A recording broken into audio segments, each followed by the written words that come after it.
The creature trembled slightly, but its consciousness had not returned. Kael's energy had not been enough, but within the cave, perhaps they could find answers. The visions left him momentarily dazed. The stone was trying to tell him something. But where exactly was the cave? He had no map, only instinct. Lia noticed the change in his expression and rested a hand on his shoulder. "Do you know how to get there?" Kael exhaled slowly. "Not exactly, but something happened here, and that cave is at the heart of it." Lia scanned the area. If there really was a cave, someone must have known the way. Kael rose to his feet, glancing once more at the fallen creature. Maybe the forest itself would reveal the path. As they moved through the mist, Lia crouched and examined the ground carefully. If they could determine where the creature had come from, they might find the cave as well. Deep claw marks were embedded in the earth, but they weren't the only tracks. Lia traced a finger over one of the prints, her voice barely above a whisper. "There are other tracks here." Kael knelt beside her, studying them closely. Human footprints, but the pattern was strange, as if something or someone had been dragged. "Someone was being moved," Kael murmured, running his fingers along the disturbed earth. "Or something was being pulled here."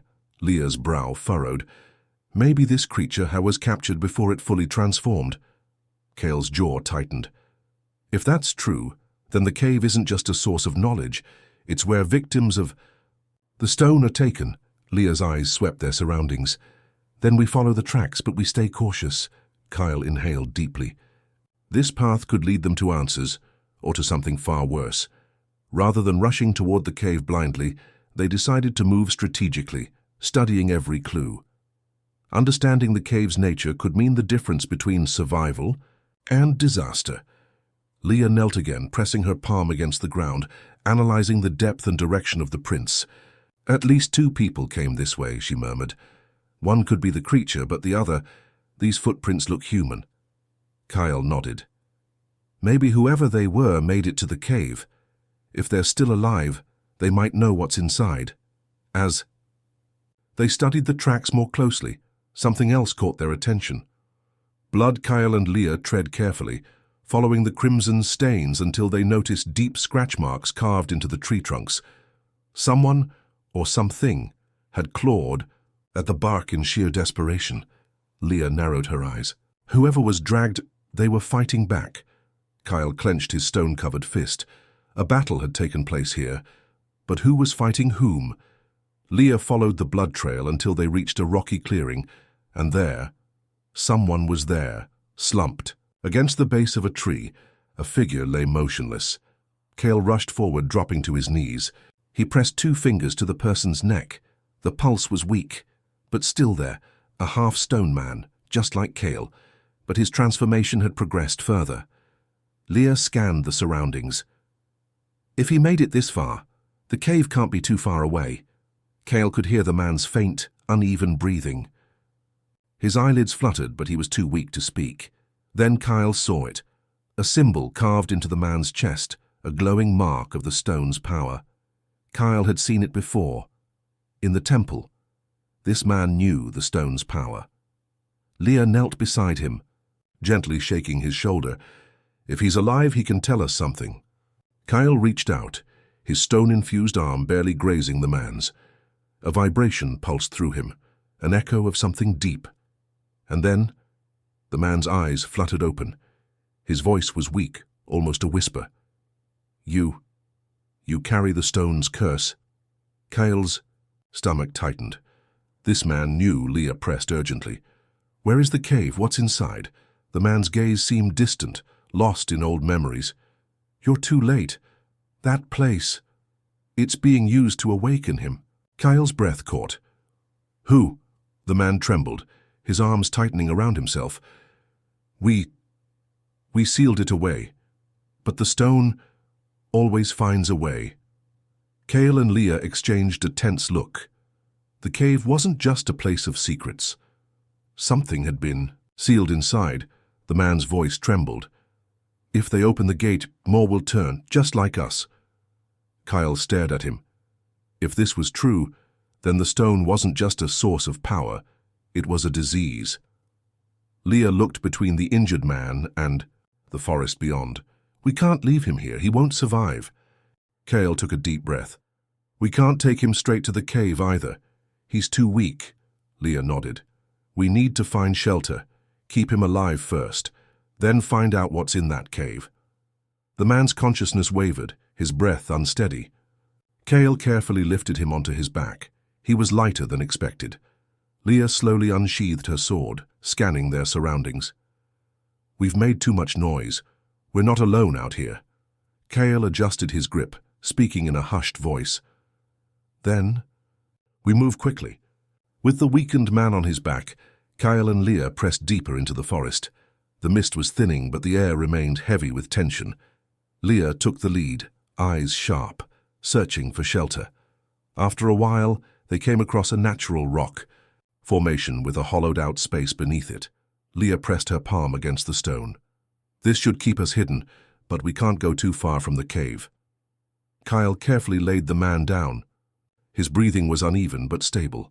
The storm was far from over, and the cave still waited. Lia sprinkled some water on the man's face, gently shaking him. "Can you hear us?" she whispered. The man let out a faint groan, but didn't open his eyes. Kael's voice was tense. "We can't wait much longer. If something is sealed in that cave and someone is trying to open it..." Lia sighed. "Then we need to keep him alive first. If we go in blind, we have no idea what we're up against." Kael clenched his stone-covered fist, his gaze drifting toward the direction of the cave. "Time is running out, but we can't leave him behind." He watched the half-petrified man struggle for breath, knowing they were racing against something unseen. This man might know the truth about the cave, but in his current state he couldn't speak, couldn't warn them. Kael looked at his stone-infused arm. This power had been a curse to him, but maybe, just maybe, it was the key. Lia turned to him as if sensing his thoughts. "What are you thinking?" Kael took a deep breath. "If I can't wake him, I might be able to reach his mind." His voice was resolute. "If I use the stone's energy, I might see what he's seen." Lia's expression darkened with concern. "Kael, you've never done that before.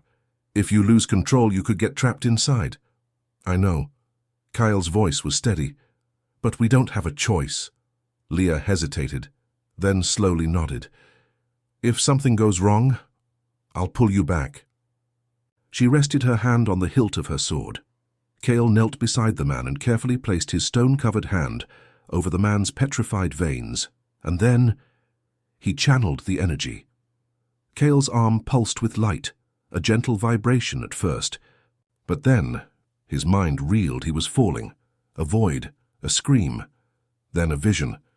Kael was no longer in his body. When he opened his eyes, he was inside a cave. But not the cave as it was now. This was the past. Torches lined the walls. The half-petrified man knelt in the center. Others surrounded him, all marked by the stone's touch. And at the heart of it all, a massive seal. Echoing voices filled the air. "We have to keep it here. If it wakes, the world will never be the same." Kael stepped closer. Within the seal, a figure loomed. Human, yet not. Half-petrified, towering, radiating an ancient power. This was the true source of the stone. Kael tried to see its face, to understand, and then the memory shattered. His mind was yanked back. Kael gasped as he came to, Lia's blurred face hovering over him. "Kael, can you hear me?" He inhaled sharply, trying to steady himself. His body was back, but his mind felt fractured. Lia's hands gripped his shoulders. "What happened? What did you see?" Kael's voice was low, filled with grim certainty. "There's something inside the seal. The stone's power comes from a being that was locked away, and if that cave is opened, it will be freed." Lia's eyes widened. "So we're not just trying to understand the stone's energy. We're guarding a prison." Kael nodded. "Yes, and someone is trying to break the seal." Suddenly the man inhaled sharply. His eyes snapped open, and he whispered, trembling, "It might already be too late." Kael's stomach twisted. If something was truly sealed away, then whatever they had fought so far was only the beginning. Lia crouched beside the man, gripping his shoulder. "What do you mean? Tell us everything." The man's dazed eyes flickered as he fought to gather his thoughts. His voice came in weak gasps. "We didn't just seal it. We erased it." Kael and Lia exchanged a wary glance. Kael's voice was steady. "What is it? How is it connected to the stone?" The man took a deep breath, his face etched with fear and regret. "Thousands of years ago," he began, his voice hoarse but steady, "we were the first to wield the stone's power. We tried to understand it, to live with it. But one of us—" Kael noticed how the man avoided saying the name. He sought to unravel the stone's greatest secrets, the man continued. "But this power was never meant to be controlled. The stone, it consumed him just like your arm." Kael instinctively glanced at his petrified limb. "He was human once," the man murmured, "but then he changed. Before we could stop him, he was no longer one of us." Lia swallowed hard. "And then what? How did you stop him?" The man's expression darkened. "We fought." Kael stiffened. "But you couldn't kill him, could you?" The man shook his head. "No, we sealed him, but it was only a temporary solution." Kael exchanged a glance with Lia. "And now the seal is breaking." The man lowered his gaze. "You felt it, didn't you? The stone isn't just a source of power. It's connected to the being inside. If it awakens, the stone's power will no longer be yours to control." Kael's mind raced. If that was true, then his inability to fully control his own transformation wasn't a flaw. It was because the stone itself was bound to something greater. If this thing woke up, the stone's power would spread unchecked. Lia gripped the hilt of her sword. "Is there a way to stop it?" The man hesitated. "Killing it may be impossible, but it might be possible to turn the stone's power against it." Kael nodded. "Then we have to seal it again." The man locked eyes with him, whispering, "To do that, you'll have to face it." Kael and Lia both realized the risk. Charging into the cave without understanding the past would be reckless. If it had been sealed once, there had to be a way to do it again. Kael spoke firmly. "If there's a way to reinforce the seal, we need to learn how. The more I understand the stone's power, the more I can control it." The man studied Kael carefully, then whispered, "This power can only be wielded by one who carries it." Lia narrowed her eyes. "Are you saying Kael is the only one who can do this?" The man gave a faint nod. "But he must learn. The cave holds the knowledge of the original seal, but part of it was moved." Kael's eyes flashed. "What do you mean?" The man lifted a weak hand, gesturing slightly. "In this forest, there is an ancient stone tablet. It holds the remnants of the sealing ritual. If you find it, you may learn how to strengthen the seal without repeating past mistakes." Lia straightened. "Where is it?" The man took a shaky breath and pointed west. "By the lake, buried beneath the earth." Kael and Lia knew this tablet might be their best chance. The cave was too dangerous to enter blindly. If the seal fully broke, it might be impossible to stop what was inside. Kael crouched beside the man. "Who hid the tablet?" The man closed his eyes slightly. "Others like us.